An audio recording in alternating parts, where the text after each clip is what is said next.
Hello, I'm Professor Von Schmohawk, and welcome to YU. In our lecture on the decimal number system, we saw that decimal numbers can represent fractional quantities by adding a decimal point to the right of the ones digit, followed by any number of digits. Multiplying a decimal number by 10, which can also be written as 10 to the first power, increases the value of each digit by a factor of 10, shifting the digits one column to the left.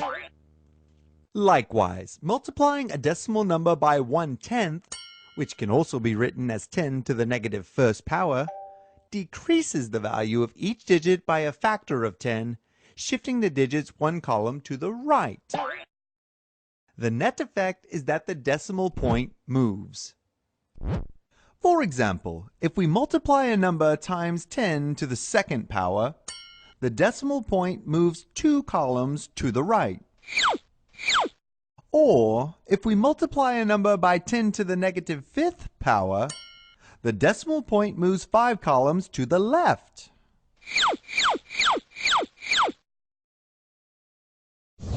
Shifting the decimal point by multiplying by some power of 10 is used by engineers and scientists to write numbers in a format called scientific notation. Many years ago, units of measurement such as feet, meters, miles, seconds, pounds, and so forth were chosen to describe things on a human scale. Things which we encounter in our everyday lives can usually be expressed in these units without needing gigantic numbers or tiny fractions. However, science and technology have expanded the range of our measurable universe far beyond the human scale. Today we must work with numbers vastly larger than anything the Romans had to deal with. For instance, the distance to the nearest star is 25 trillion miles.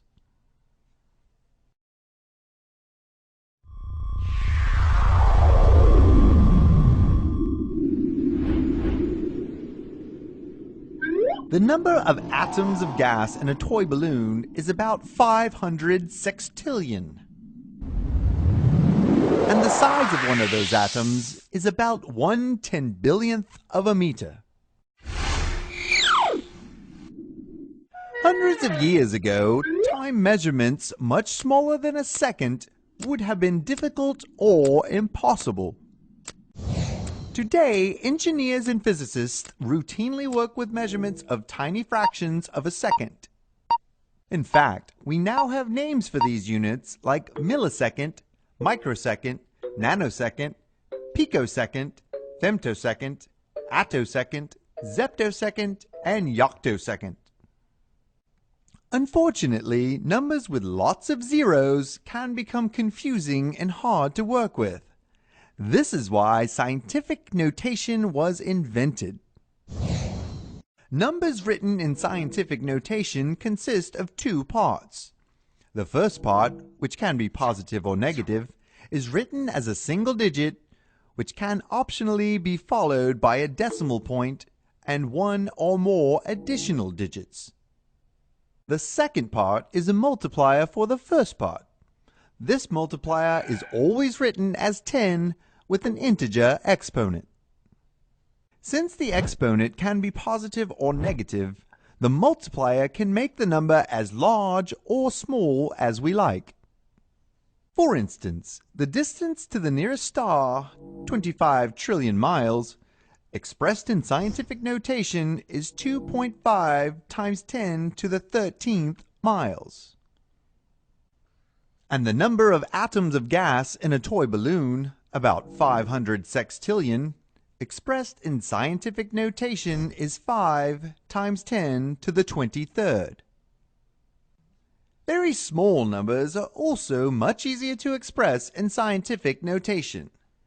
For example, the size of an atom of helium, about 1/10,000,000th of a meter, expressed in scientific notation is 1 times 10 to the negative 10 meters. And 1 yoctosecond is 1 times 10 to the negative 24 seconds. To convert a number written in scientific notation to a standard decimal number, we simply multiply the first part times the second part. This moves the decimal point to the proper position in the number. If the exponent of the multiplier is 0, the decimal point does not move, since multiplying by 10 to the 0 power is the same as multiplying by 1. If the exponent of the multiplier is positive, the decimal point is moved that many columns to the right. If the decimal point must move beyond the last digit, zeros are added to the end of the number to accommodate its new position. If the exponent is negative, the decimal point is moved that many columns to the left. If the decimal point must move beyond the first digit, zeros are added to the beginning of the number to accommodate its new position. Now that we have seen how to convert a number written in scientific notation to a standard decimal number, let's convert a decimal number into scientific notation. We'll start by adding a multiplier of 10 to the 0 power. This is the same as multiplying by 1, so the value of the number is unchanged.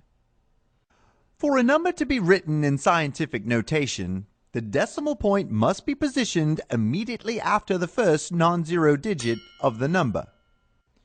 In this example, we will need to move the decimal point 3 columns to the left.